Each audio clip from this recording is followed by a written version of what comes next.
알고 하나님을 기쁘게 하는 참된 종되게 하여 주시옵소서. 모든 것 주님께 의지하오며 예수님의 이름으로 기도드립나이다. 아멘. 예, 우리 여호수아라는 것은 가장 중요한 것이 이제 예수랑 똑같은 이름이잖아요. 여호수아도 예수의 이름도 저기 마태복음 1장에 나오잖아요. 예수라 하라. 그래서 예수에 대한 이야기를 하고 있죠. 우리 한번 볼까요? 마태복음 1장에 보면은 예수는 자기 백성을 그들의 죄에서 구원할 자이심이니라. 이렇게 이제. 그래서 구원의 문제는 자기 백성에 제한되어 있어요. 구원의 문제는. 그러다 보니까 우리가 이제 조금 제가 다른 얘기를 하면은 지금 크게 대두되는 것이 만인구원설, 전인구원설과 그 다음에 이제 그 칼빈이 말하는 제한적 구원이에요. 선택적 구원인데 구원이 선택 구원이냐 아니면 무제한 구원이냐 이 차이점이에요. 그런데 이 선택은 칼빈이 말하는 거고 무제한은 이제 알미니안이 이제 말하는 건데 여기에서 선택이라는 것은 뭐냐면 자기 백성을 위해서 왔다. 이렇게 자기 백성. 그리고 요 자기 백성은 이제 요한복음에는 뭐라고 하냐면 하나님이 계획한 사람. 제한적 구원이에요. 칼빈의 구원은 제한적 구원이에요. 우리 장로교는. 근데 이점은 모든 인류를 구원하는 계획이에요. 그래서 여기서 이제 뭐가 달라지냐면 십자가상의 구원의 문제가 여기서는 칼빈에서는 미래의 죄까지 다 사함받고 여기서는 십자가상의 구원은 과거의 죄까지만 사함받고 미래의 죄는 자범죄에 의해서 천국과 지옥이 갈라진다. 차이점이에요. 그러니까 죄는 원죄와 자범죄가 있어요. 근데 자범죄를 가지고 결론을 진다라는 게 이제 알미니안이고 칼빈은 자범죄까지도 십자가에서 저거 했다. 근데 우리 교회를 보면은 자범죄를 많이 얘기를 하죠. 자범죄 가지고 교인을 올려매는 거죠. 사실은. 근데 자범죄까지 다 해결하신 거예요. 로마서 8장 1절에 보면은 내가 더 이상 정죄하지 아니하노니 그렇게 이제 말하고 있는데 그러면 지금 이런 구원의 문제를 우리가 얘기하는데 두 가지를 얘기하고 있어요. 새 모세 여호수아. 이거는 뭐냐면 지금 모세의 이야기와 그 다음에 여호수아의 이야기인데 모세는 우리 쉽게 얘기하면 율법의 대표자이고 여호수아는 은혜의 대표자예요. 그래서 이제 지도자의 역량을 이제 이야기를 할 때 모세는 지도자의 역량이 굉장히 세죠. 다 훈련받고 다 교육받고 그리고 그 율법에 의해서 철저하게. 근데 여호수아는요 종이었어요. 어느 날 종이 모세 뒷바라지 하다가 지도자 된 사람이에요. 그러니까 여호수아가 지도자가 딱 됐을 때 제일 먼저 하는 게 내가 어떻게 하오리까? 내가 이거 어떻게 합니까? 그러니까 하나님이 걱정하지 말아라. 내가 너와 함께 하라. 너 자루나 우러나 치우치지 말고 담대히 나가라.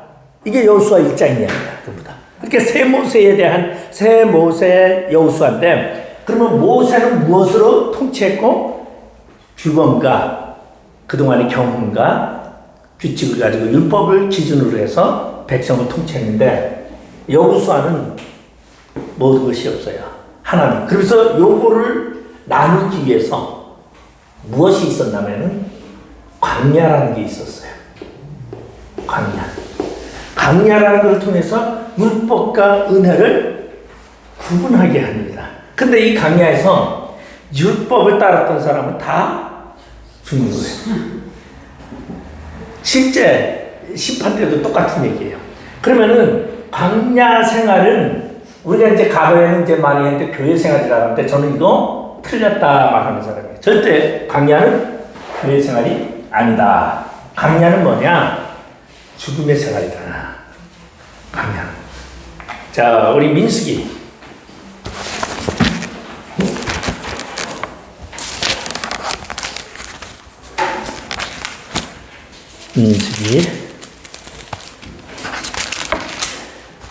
민수기 18장인가 18장.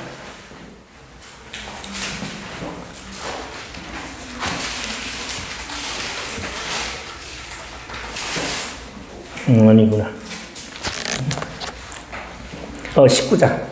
민수기 19장에 보면은 무슨 이야기가 있냐면 1절에 보면 여호와께서 모세와 아론에게 말씀하여 이르시되 여호와께서 명령하시는 법의 율례를 이제 이르노니 이스라엘 자손에게 일러서 온전하여 흠이 없고 아직 멍에매지 아니한 붉은 암송아지를 네게로 끌어오게 하고 너는 그것을 제사장 엘르아살에게 줄 것이요 그는 그것을 진영 밖으로 끌어내어 자기 목전에서 찾게 할 것이며 제사장 엘르아살은 손가락에 그 피를 찍고 그 피를 해막 앞에 항하여 7번 뿌리고 그 암소를 자기 목전에서 불사르게 하되 그 가죽과 고기와 피와 똥을 불사르게 하고 동시에 제사장은 백향목과 우슬조와 홍색 실을 가져다가 암송아지를 사르는 불 가운데서 던질 것이며 제사장은 자기의 옷을 빨고 물로 몸을 씻은 후에 진영에 들어갈 것이라. 그는 저녁부터 부정하리니 송아지를 불사른 자도 자기의 옷을 물로 빨고 물로 그 몸을 씻을 것이라. 그도 저녁까지 부정하리라. 이에 정결한 자가 암송아지의 죄를 거두어 진영 밖 정한 곳에 둘지니 이것은 이스라엘 자손 회중을 위하여 간직하였다가 부정을 씻는 물을 위에 간직할지니 그것은 속죄제라. 암송아지의 죄를 거둔 자도 자기의 옷을 빨 것이며 저녁까지 부정하리라. 이는 이스라엘 자손과 그 중에 거하는 외인에게 영원한 율례니라. 자, 그런데 이제 하나님이 이 암송아지의 이 율례를 주었는데 이 율법을 준 것은 뭐냐면은 가데스 바나의 사건 이후에 강야 생활하기 전에 이 규칙을 줬어요. 강야 생활의 규칙이에요. 강야 생활의 규칙이 바로 암송아지 제사법이에요. 그러면 이스라엘 백성들이 강야 생활하면서 율법의 제사와 규례를 지냈을까? 네? 지냈을 것 같아요? 못 지냈을 것 같아요? 못 지냈어요. 못 지냈어요. 우리 사회가 지금 이전에 레이기 다 줬어요, 그죠? 레이기를 주면서 어떻게 제사를 지내고 번제와 소제와 화목제를 지내고 뭘 하고 다 줬는데 강야 생활 40년 동안 이 제사를 지켜야 정상이잖아요. 율법을 주신 거를. 네? 율법을 주신 것을 지내야 되는데 이 강야 생활에서 제대로 지냈느냐 못 지냈느냐. 지금 제가 이 한 말은 이건 어느 교회에서도 누구도 목사님들이 안 하는 얘기예요. 네? 근데 그 광야의 성곽이 네. 성곽을 이동하고 성곽을 이렇게 하는 분야들 다 말씀이 적혀 있어서 지냈다라고 보는 거죠. 근데 이제 거기에 중요한 거예요. 바로 성막은 있었어요. 그죠? 근데 붉은 암송아지법을 적용하지 아니한 사람이 있어. 누구요? 제사장만. 성막 안에 있는 제사장만 붉은 암송아지의 법을 규제하지 않고 성막 안에서 그 규례를 지키게 했어. 백성은 지금 요거 굉장히 심각한 얘기고 굉장히 이게 난해한 얘기예요.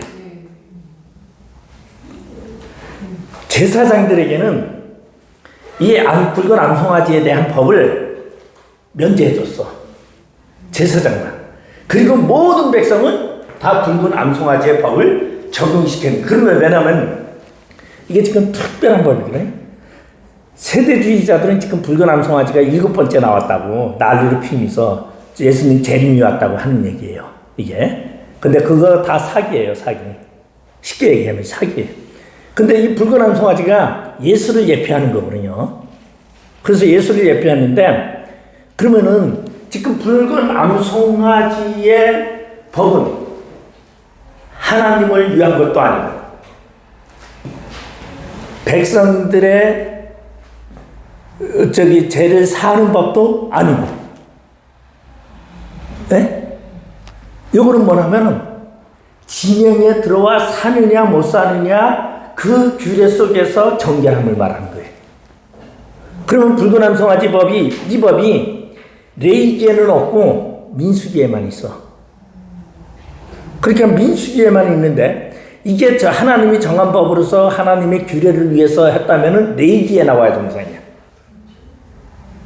하나님이 이렇게 지키라고 하는 규법이니까 레위기에 나와야 되는데 지금 안 나오고 이 민수기는 백성들을 위한 규칙인데 이 백성들을 위한 규칙으로다가 지금 민수기를 이거를 법을 정하면서 근데 이거를 벗어날 자가 하나도 없는 거야. 이 법이 어떻게 보면은 레위기에 나와 있는 법보다 더 저거 한데도 이걸 왜 그러느냐? 이 붉은 암송아지의 이 규례는 하나님을 위한 규례가 아니야. 제사가 아니야. 그렇다고 백성들이 어떻게 하나님으로부터 제사함을 받는 그런 것도 아니야. 정결 예식의 한 방법으로 변했어. 그래서 그들이 진영 밖에 나가느냐 진영 밖에 들어오느냐 차이점이야. 그러면 이 붉은 암송아지 제가 욕을 하는데 붉은 암송아지 이걸 적용을 하는데 시체를 만졌거나 그리고 집안에서 이제 앉았는데 아버지가 돌아가셨어. 그럼 돌아가시는 운명을 본 그 모든 식구는 다 부정환자야. 그래서 그들은 다 어디로 가야 되느냐? 진영 밖에 나가야 돼. 또 못 모르고 길 가다가 모래를 만졌는데 뼈다귀를 만졌어. 그러면 진영 바깥으로 다 나가야 돼. 시체를 만지거나 시체를 보거나. 그래서 집안에 어느 정도로 만약에 집안에서 누가 돌아가시는데 집안에 있는 그릇이 뚜껑이 안 덮여 있으면 그 그릇도 다 버려야 되는 거야. 다 부정한 것이 들어갔기 때문에. 근데 뚜껑을 덮은 거는 들어가지 않았잖아, 그릇 속으로. 그러니까 어떻게 보면 굉장히 이게 웃기는 얘기 같으면서 굉장히 그러면서 나가는데 진영 밖으로 나가는데 우리 쉽게 생각합시다. 이스라엘 백성들이 200만이나 알았어요. 그죠? 네? 200만. 첫 출발할 때 장정만 60만이죠? 네. 60만. 그죠? 그래. 200만에서 60만이 남자 장정이야. 네. 그러면 3, 6, 18, 3점 얼마네? 그지? 가정당 4명이 생각을 하고서 200만으로 보면서 남자 하나에. 네? 그럼 부인하고 아들, 딸 4명이 살았는데 옛날에는 자녀가 많았는데 그래서 조금 적게 자만 60만이라는 남자 속에서 200만이라는 숫자가 저걸 했는데 이 광야 생활 39년 만에 39년에 무슨 얘기를 했냐면 계수되지 아니한 자 어린 자를 빼고 나머지 계수된 남자와 여자 모든 사람이 39년 안에 싹 죽어야 돼. 이게 뭐냐면 하나님이 저주야. 그 저주를 어디서 행하냐면 광야에서 행하는 거야 지금. 하나님 죽이기 위해서. 그 숫자를 죽이기 위해서 하나님이 광야에 머물게 한 거지. 광야에서 뭐 예식을 하고 제사 지내고 아니. 그거 세대주의자들은 이거 광야를 교육으로 생각하고 교회 생활로 얘기하는데 그건 잘못된 거예요. 그런 게 아니라니까. 여기서 죽이기 위해서 39년이라는 세월이 하나님 필요한 거야. 38년이라는 세월이. 그러면 그 숫자를 하나님이 그래서 계수되지 아니한 자를 빼고서는 나머지는 다 죽여야 되는데 만약에 200만이라는 숫자를 놓고 이거 계수된 자잖아 이거. 네.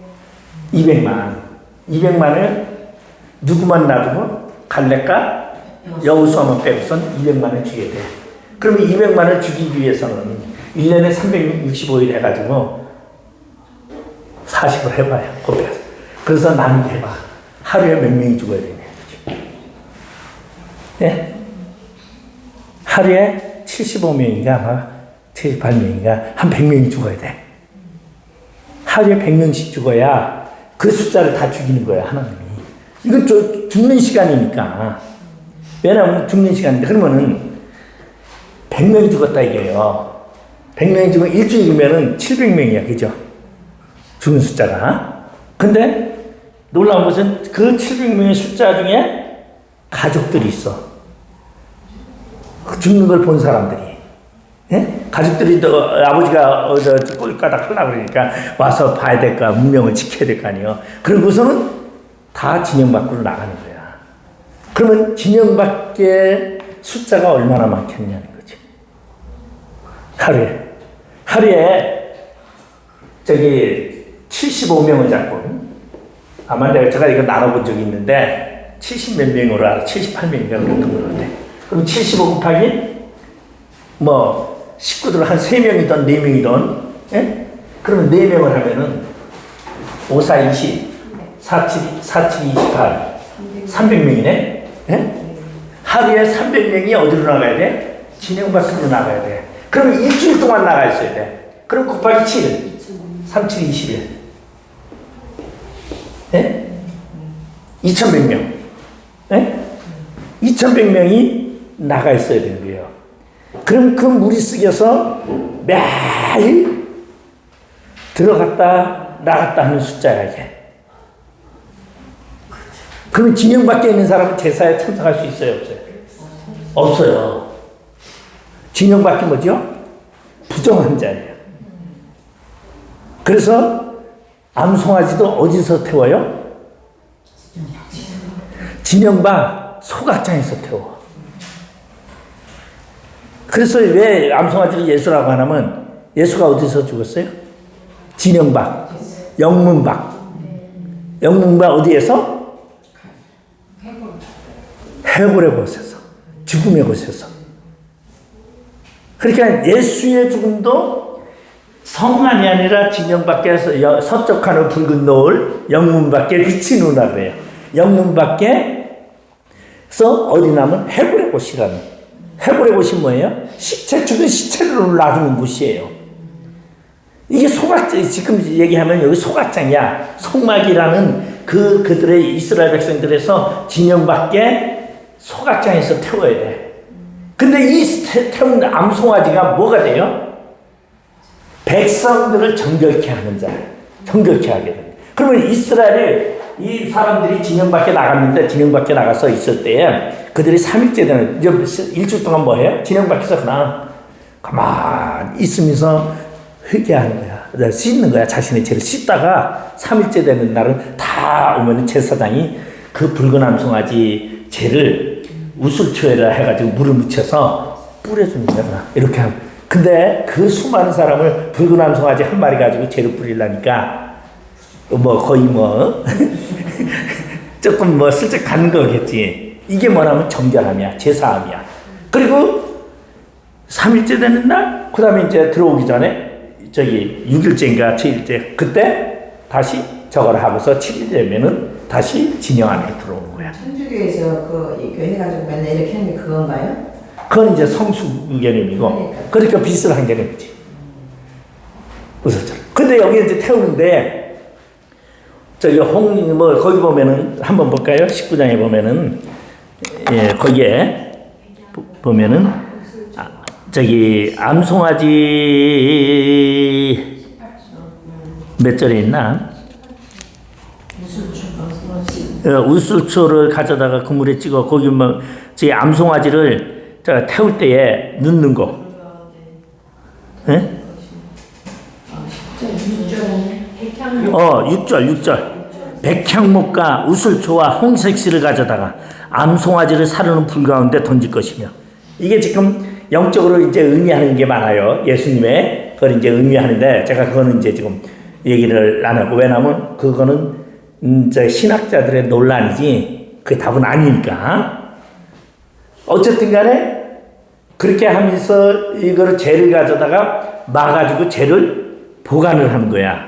그래서 보관을 하는데 거기 보면은 정결한 자가 9절에 정결한 자가 암송아지의 죄를 걷어서 진영 밖 정한 곳에 둘지니. 근데 이걸 어디서 태우냐면 소각장에서 태워가지고 정결한 곳에 둔 거야. 이걸 다 누가 해? 제사장이 한 거야. 제사장이. 그리고 제사장이 그걸 하면서 제사장도 그거라 하면서 부정한 자가 되는 거야.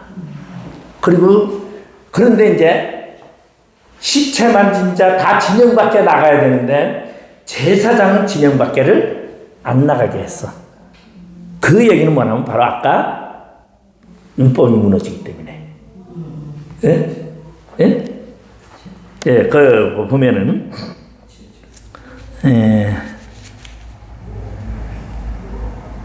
저기 19절에 보면은 셋째 날이가 일곱째 날 그걸 뿌리는 거죠. 그죠? 그렇게 되고 그리고 그러면 이제 이러한 부정한 자한테 그러면 제사장이 집안에 어머니가 돌아가셨어. 그러면은 제사장이 자기 엄마가 돌아가는데 시체가 옆에 안 갔겠어요? 네? 갔죠. 근데 제사장은 면제야. 있어도 시체를 만졌어도 면제야. 그 개념은 뭐를 위해서? 이거를 지키기 위해서. 성막을 지키기 위해서. 그렇게 되면 제사장이 다 없어져 버리니까 그러면 이거를 강야에 붉은 암송아지의 이 법을 만드는 것은 뭐냐면 이왕 죽을 사람이야. 다 죽을 사람이고 사망에 이른 사람인데 이 사망에 이른 사람도 하나님은 원하는 게 뭐냐면 정결을 원하는 거예요. 거룩함을 유지하는. 그러니까 거룩함을 교훈하는 거지. 교훈하기 위해서. 그렇다고 이 사람이 살아나느냐? 죄 용서되느냐? 죄 용서 안 돼. 근본적인 죄는. 부정에 대해서 정결함만 해결해 주는 거야. 그러면 이 땅에 살아가는 모든 사람들이 다 뭘 하고 사느냐, 우리는요. 늘상 가서 기도하고 하는 게 구원의 문제와 상관이 없어요. 뭐와? 거룩함 때문에. 정결함 때문에 하는 거예요. 정결함 때문에 정결하게 내가 생활하지 아니하면 하나님이 채찍질하는 거야. 정결함을 가져라. 그건 왜냐면 하나님이 거룩하니 너희도 거룩하라는 것 때문에 하나님의 존재성을 인식시키기 위해서. 근데 강야 생활을 하기 전에 이미 결정은 났어. 죽을 자와 살 자가 선택이 벌써 이미 이 강야 생활에서 내가 아무리 노력하고 잘한다고 사는 게 아니야. 다 죽어야 돼. 그러면 이게 제가 생각할 때는 나는 이거를 하면서 강야 생활은 죽음의 행렬이었고 장례 행렬이었다. 난 그렇게 얘기를 하거든요. 왜? 매일 70명이 넘게 그러면은 거기에 따른 가족들이 다 장례를 치르는데 그 장례가 뭐야? 진영 밖에 메고 나가는 거야. 그러면 왜 진영 밖에 나가느냐? 이 성막을 중심으로 해서 이 진영 안은 어떠한 자가 있는 거야? 하나님의 선택된 거룩함을 지닌 자가 사는 곳이야. 근데 부정한 자가 있으면은 그들을 훈련시키는 거야. 뭐와? 정결과 부정에 대해서 훈련시키는 거야. 오늘 우리가 신앙생활도 뭐냐? 정결과 부정의 훈련이다 하는 거야. 저는. 그리고 구원은 이미 결정이 났어. 그렇다고 이 부정과 정결을 나는 피해갈 수 있느냐? 피해갈 수가 없어요. 근데 누구만 예외예요? 제사장은 예외예요. 왜? 만약에 어느 목사가 부정을 했는데 다 드러내면은 교회가 되겠어요? 예? 하나님의 종들의 잘못함을 드러내질 않아. 예? 근데 심판은 있어요, 분명히. 그거 뭐예요? 자, 하나님의 종이 사역을 하는 데 있어서 하나님의 그의 치부를 드러내서 나타내지를 않아. 하나님은 그것도 감춰. 제가 지난번에 무슨 얘기를 하냐면 다윗이 밧세바와 저걸 하면서 아이를 임신했을 때 왜 하나님이 그를 데려갔느냐? 제가 얘기를 했어요. 다윗이 왕으로서 통치하는 데 있어서 걸림돌이 될까봐 데려간다고 했어. 성경에 그렇게 실제적으로 나와요. 똑같은 얘기야. 내가 목사예요. 그럼 내가 주의 사역을 하는데 내 죄를 다 까발려가지고 하나님이 드러나게 안 해. 그러니까 목사님들이 착각을 가끔씩 해. 어떠실까요? 이거 나는 괜찮아. 뭐 하나님이 뭐. 아니, 하나님이 다 저거는 해. 기억은 하는데, 왜? 이게 드러나면 하나님의 영광을 가리게 되니까, 나도. 그럼 대신 뭐를 해요? 말라기 2장에 갑시다. 제가 하도 이게 성경책이 두꺼워가지고 교회 얇은 거 가져왔더니 이게 찾기가 힘드네.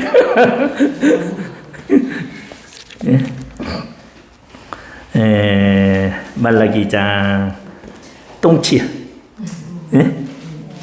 레인에 대한 보라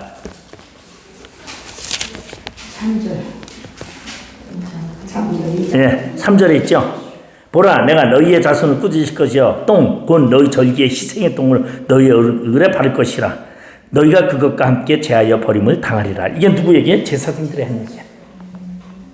그러면 제사장들은 어떻게 했느냐? 잘 지내. 우선 면제권을 줬으니까. 근데 언제? 만군의 여호와가 나중에 노년에 가면은 저 하나님이 명예를 우선 걷어가서 얼굴에 똥칠이 뭐예요? 납작이 없잖아. 명예를 먼저 걷어가. 그리고 그 외남은 어쨌든 간 주의를 했으니까 놔둬요. 근데 나중에 말로가 좋지를 않아요. 그래서 저는 그런 생각을 해요. 내가 주의를 하면서 말로가 나쁘면 안 된다. 특히 주의종은. 왜? 하나님이 저희 매형도 목사인데 참 제가 그런 얘기를 많이 했어요. 거기 안수 집사가 다른 교회에서 있다가 재정부를 담당하다가 돈을 떼어먹어가지고 그 교회에서 저거를 해봤어요. 그래가지고 교회에서 저걸 했더니 이 사람이 옮겨가지고 와서 저희 매형이 있는 교회에 왔어. 그래서 그 교회를 나오는데 장로를 시켜달라고. 그래서 장로를 이제 목사 지역에 노예 목사님들이 안 된다 시키지 마라. 안 시켰는데 이제 난리가 났어요. 장로 안 시켰는데 이제 은퇴 때가 다가오는데 장로를 안 시키니까 막 몇 명의 집사들이랑 데모를 해가지고 그 난리가 났는데 우리 매형이 난 참 고지식해 그러고 내가 아이고 주지 나 그랬는데 끝까지 안 시키더라고. 안 시키니까 어떻게 해요? 1년 내내 집 밖을 못 나와. 집 지켜. 왜? 집빈 사이에 짐 다 드러낼까봐. 네? 그러니까 집 지키고 앉아있는 거야. 사택이 교회랑 사택이 같이 붙어 있는데 만약에 다 비워놓고 어디 갔다 그러면은 그 집사랑 해서 짐 다 드러내고서 그거 할까봐 못 나오는 거야. 1년 동안 꼼짝 못하고 어디도 안 가고 교회하고 사택만 지키고 있는 거야. 내가 참 그걸 보면서 왜? 지금 제가 하는 얘기 이런 거 많이 있는 거 아시죠? 교회 안에. 네? 근데 지금은 이제 이 길을 가니까 제가 얘기를 하는 거예요. 평신도들한테 하면 이건 안 되고 그런 게 많아요. 짐 다 드러내는 경우가 실제적으로 저는 이제 제가 총회에서 있으면서 교회 몇 군데 아주 그런 걸 봤어요. 싸우고 막 1층에서는 담임 목사가 드리고 2층에는 또 다른 장로들이 목사 끌어다가 목사님 청빙이 해가지고 드리고 막 재판하고 유구제일교회도 그 목사 나보다 젊으니까 권 목사 내가 권 목사 그냥 나와 돈 좀 받고 나와 죽어도 안 나오겠다는 거예요. 참 내가 그런 거를 몇 개를 보면서 목사가 욕심이 있으면 안 된다 생각을 했어요. 놀 때 놀 줄 알아야 되는데 근데 몰라요. 나는 가져보질 않으니까 놓는 게 쉬워.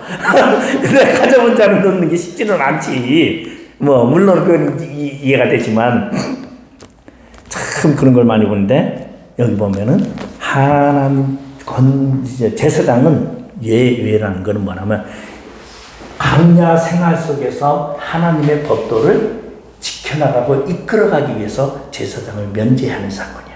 그렇다고 제사장 괜찮다라는 게 아니야. 하나님의 질서를 만들어가기 위해서 하는 거야.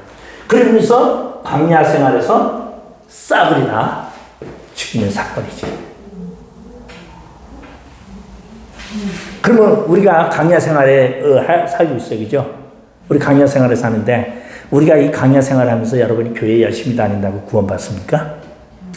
아니죠. 누가 구원받아요? 하나님의 은혜를 받은 자만. 그러면 나머지는 다 뭐 하는 거예요? 지금 다? 그냥 죽음의 길을 걸어가는 거야. 태어나면서 죽음을 위해서 사는 거야. 지금 이 세상 삶이 죽음의 세상이에요. 죽음의 세상. 그러면 여기에서 필요한 법은 뭐냐? 정결의 법이라는 거예요. 그럼 왜 정결의 법이 있느냐? 하나님의 존재성을 나타내기 위해서 그러는 거예요. 그게 감리아의 삶이에요. 그러면서 이렇게 하면서 은혜에 대한 이야기를 하는 거야. 그러면 모세는 지금 율법을 통해서 이야기를 하지만 율법을 통해서 다 사망에 이르러. 율법으로는 구원받을 자가 하나도 없어. 사망에 이르러. 근데 뭐로? 은혜로 말미암아. 그러면 은혜는 뭐야? 여호수아는 능력도 없고 지식도 없고 아무것도 없어. 절대적인 은혜. 그래서 사실은 우리 역사 속에서 보면은 누가 어거스틴가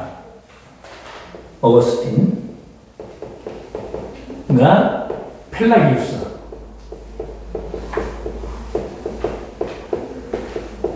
쓰라는 사람이 있어요. 중세시대 때. 자, 어거스틴은 뭐였죠? 어머니 모나카가 얼마나 이 아들을 위해서 기도했는지 몰라. 새벽마다 가서 우리 아들 잘 되게 해주셔. 우리 아들 바르시게 해주셔. 근데 어거스틴은 또 머리는 똑똑해. 그래가지고 내가 수사학을 배워야지. 젊은 나이에 10대 때에 벌써 가출을 해가지고 돌아다니다가 쾌락이 무엇인가, 인생 쾌락이 무엇인가. 그래가지고 창녀하고 살면서 애도 낳고, 어거스틴이 애도 낳고. 그래서 막 살아보니까 이것도 아니고 막 그냥 개판을 타는 거지만 어거스틴은. 그러다가 근데 엄마는 맨날 어거스틴을 위해서 기도하는 거야. 교회 가서. 그러던 어느 날 어거스틴이 생각이 난 거야. 새벽 종소리를 들으면서 어머니가 나를 위해서 평생 동안 기도하는 그 어머니를 생각하면서 어떻게 해요? 교회에다 한번 찾아가잖아요. 어거스틴 성전에 가면서 가서 그때 하나님 앞에 회개하면서 어거스틴이 성자가 된 이야기야. 그러면서 어거스틴이 뭐라 그래? 자기 인생을 보니까 내가 이렇게 된 것은 절대적인 하나님의 은혜였다. 내가 무엇을 노력해서 이로 온 것이 아니라 하나님의 은혜로 왔다. 저는 종종 그런 얘기를 해요. 많은 사람들이 뭐라 하냐면 목사는 그냥 하나님이 부른 증거가 없으면 안 된다. 하나님이 부른 증거가 있어야 된다. 그거 얘기하면 저는 목사 되지 말아야죠. 저는 하나님이 너 목사 되라 한 적 없어요. 그저 따라서 그냥 왔더니. 근데 저 같은 사람이 더 많다고 좀 봐요. 그런 사람은 어떤 사람이 깡패. 깡패짓 하다가 무슨 짓 하다가 어느 날 갑자기 그냥 들여다 맞고 어느 날 그냥 하나님의 성령의 불이 그냥 갑자기 와가지고 딱 내려가지고 그러고서 아이고 하나님하고. 이건 극소수야. 제가 충청도에 보면 충북의 괴산에 기도원 원장님이 권사님인데 원래 이분이 하나님도 몰랐어. 근데 임신을 했는데 이 아이가 태중에서 사산이 됐어요. 죽었어. 근데 그 아이를 그냥 데리고서 막 가는데 나중에 막 복통이 오고 막 아프니까. 그런데 어느 날 하늘에서 불덩어리가 떨어지더니 자기 뱃속으로 딱 들어가더래. 그러더니 이게 하혈을 하면서 쏟아내고. 그러고서는 이 사람이 하나님을 알게 된 거야. 불 받아가지고. 그러면서 그 사람은 기도를 하는데 맨날 이 기도야 이거. 이렇게. 근데 이거 치는데 뭘로 치는 것 같지? 망치 때리는 것 같아. 얼마나 아픈지.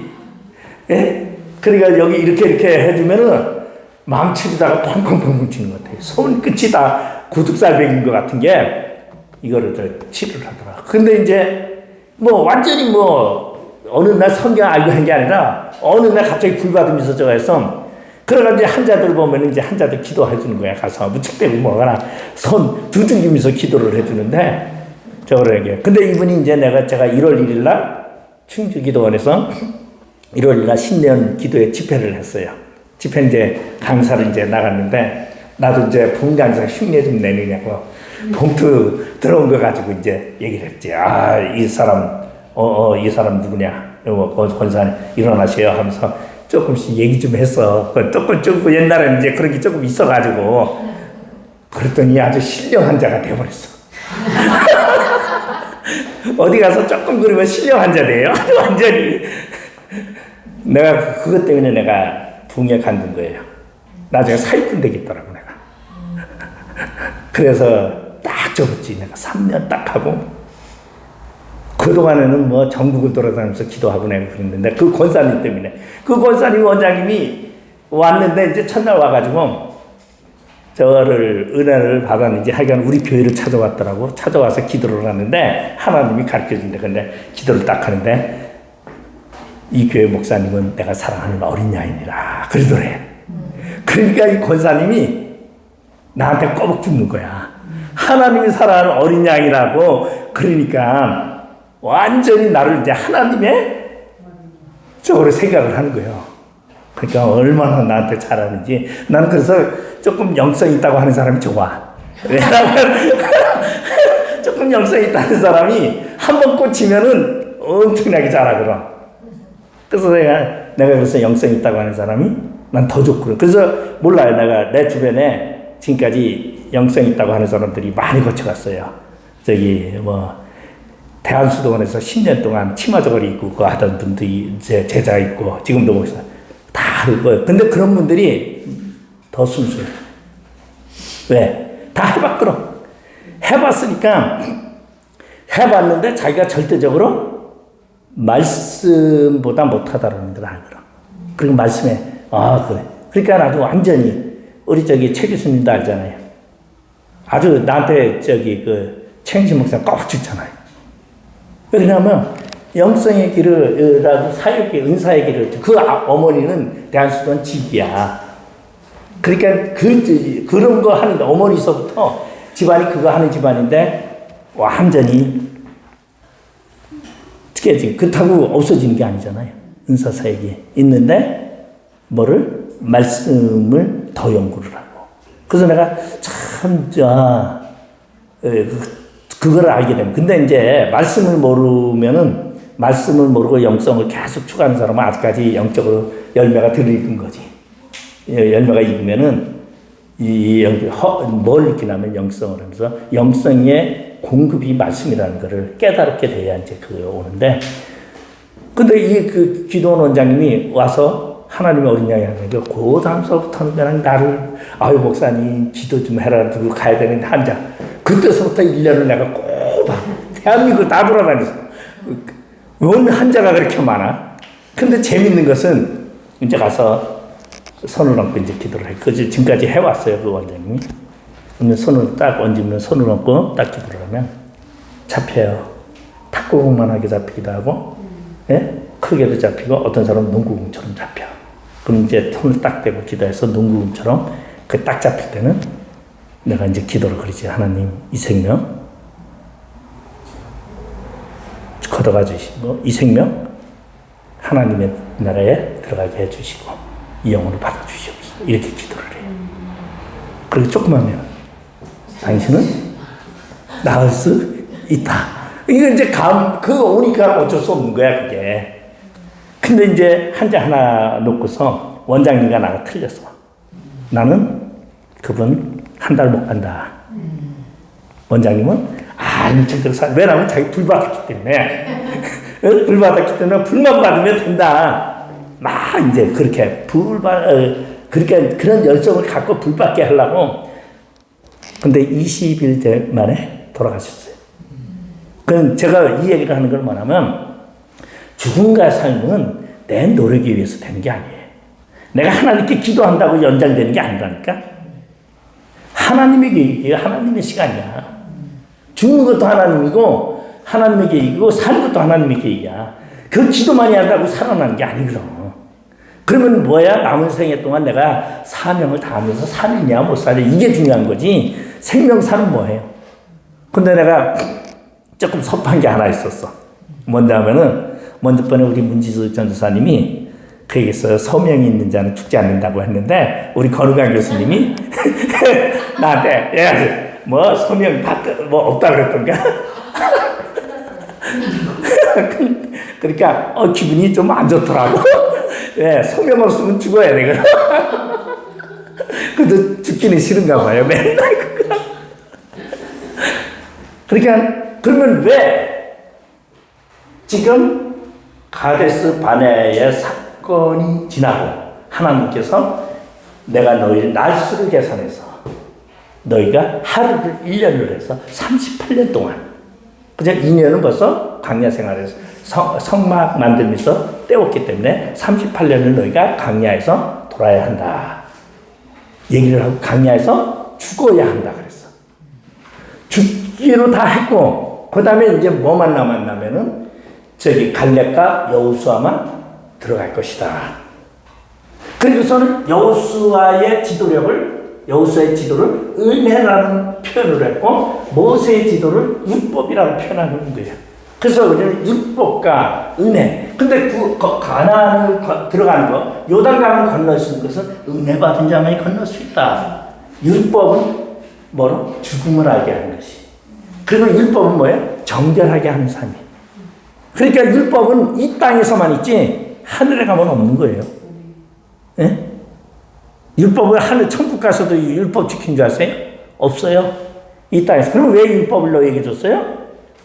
깨닫게 하기 위해서. 그러면서 이제 지도력을 얘기하는데 모세는 훌륭한 지도자야. 왕궁에서 히브리서 11장에 보면은 왕궁에서 모든 것을 다 갖췄다고 얘기했어. 운변보사야.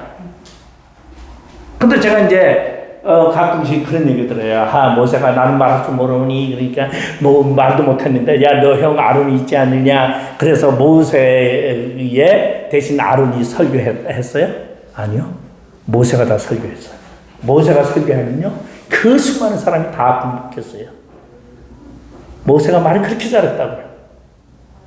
모세의 말을 넘었을 자가 없었어요. 근데 그 뜻은 뭐냐면 모세가 애굽에서 40년 살고 미디안에서 40년을 살았어. 그런데 히브리인들에게 가서 내가 무엇이라고 합니까?